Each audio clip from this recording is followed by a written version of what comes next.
Les satellites artificiels sont des milliers à tourner en permanence autour de la Terre. Ils peuvent ainsi rester en orbite pendant des années. Magie? Non, mécanique spatiale. Si un satellite tourne en orbite autour de la Terre, c'est grâce à deux phénomènes physiques. Le premier, la gravitation ou force d'attraction.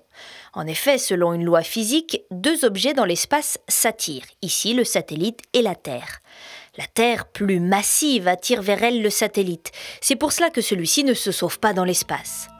Le second phénomène, c'est la force centrifuge générée par la vitesse du satellite. C'est le même principe que lorsque l'on se trouve dans un manège et que l'on se sent éjecté. Le satellite a tendance à s'éloigner du centre de notre planète. Ainsi, à chaque instant, deux forces entrent en jeu et s'équilibrent, l'attraction et la force centrifuge. La vitesse du satellite doit donc être élevée pour compenser l'attraction de la Terre et éviter qu'il ne s'écrase.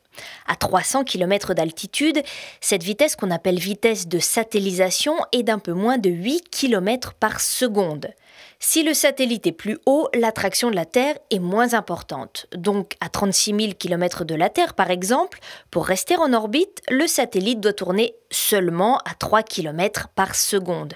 Mais attention, quelle que soit son altitude, si le satellite dépasse les 11,2 km par seconde, la gravitation n'est plus suffisante et il quitte alors l'attraction terrestre. Cette vitesse maximale est appelée vitesse de libération.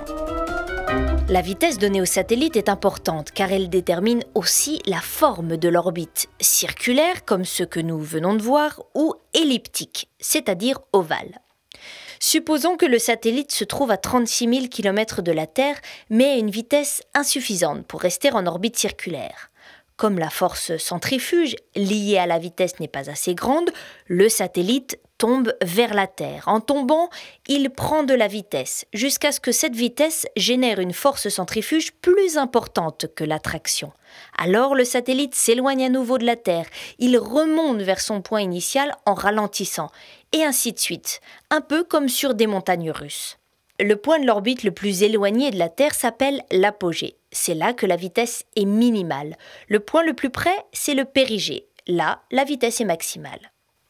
La vitesse du satellite, c'est principalement la fusée qui va la lui donner. La fusée, qu'on appelle aussi lanceur, transporte l'engin hors de l'atmosphère à une certaine altitude avant de lui donner la bonne vitesse pour la satellisation.